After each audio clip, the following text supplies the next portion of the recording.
বিশ্বের সবচেয়ে প্রাচীন সভ্যতার একটি অবিচ্ছেদ্য অংশ ইন্দুস নদী, যা ভারত ও পাকিস্তানের মধ্য দিয়ে প্রবাহিত হয়ে আরব সাগরে মিলিত হয়েছে।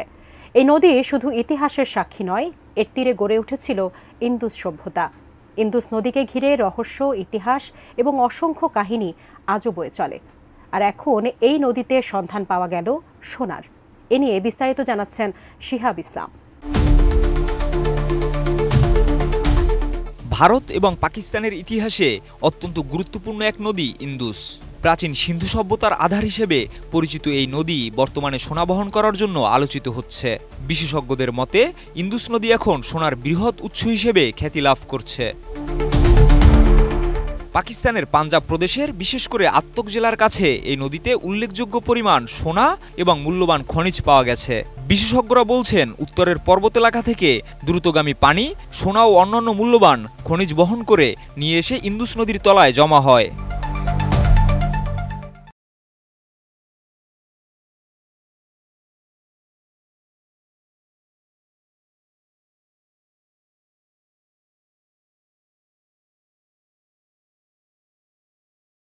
পাকিস্তানি গণমাধ্যমের প্রতিবেদন অনুসারে শুধু পাঞ্জাব প্রদেশের নদী তীর থেকে প্রায় ৬০০ বিলিয়ন রুপি মূল্যের সোনা আহরণ সম্ভব।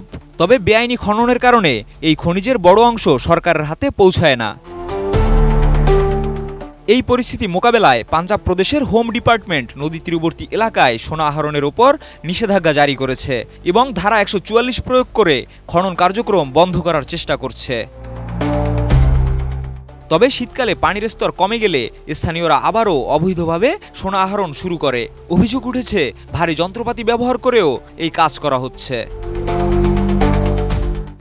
গবেষণায় জানা গেছে, প্রায় ৬ থেকে ১০ মিলিয়ন বছর আগে হিমালয় গঠনের সময় দুটি টেকটনিক প্লেটের সংঘর্ষে সোনা সমৃদ্ধ পলল তৈরি হয়েছিল, যা ইন্দুস নদীর মাধ্যমে নিচে নেমে নদীর তীরবর্তী এলাকায় জমা হয়েছে।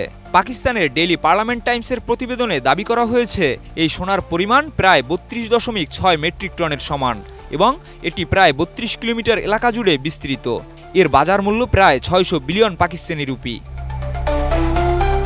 পাঞ্জাব প্রদেশের খনন মন্ত্রী ইব্রাহিম হাসান মুরাদ বলেছেন, ইন্দুস নদীর এই সোনা পাকিস্তানের অর্থনৈতিক সংকট দূর করতে গুরুত্বপূর্ণ ভূমিকা রাখতে পারে। ইন্দুস নদী শুধু প্রাকৃতিক সম্পদের জন্য নয়, সিন্ধু সভ্যতার উন্নতির মূল উৎস ছিল এবং এটি হৃদের অর্থাৎ প্রার্থনাবেদের জন্য উল্লেখযোগ্য। হিমালয় থেকে প্রবাহিত হয়ে ইন্দুস হাজার হাজার বছর ধরে সোনা বহন করে এসেছে।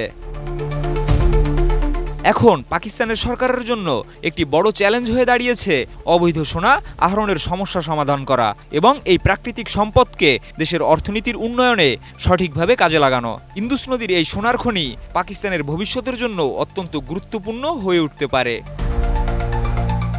শিহাব ইসলাম, এটিএন নিউজ।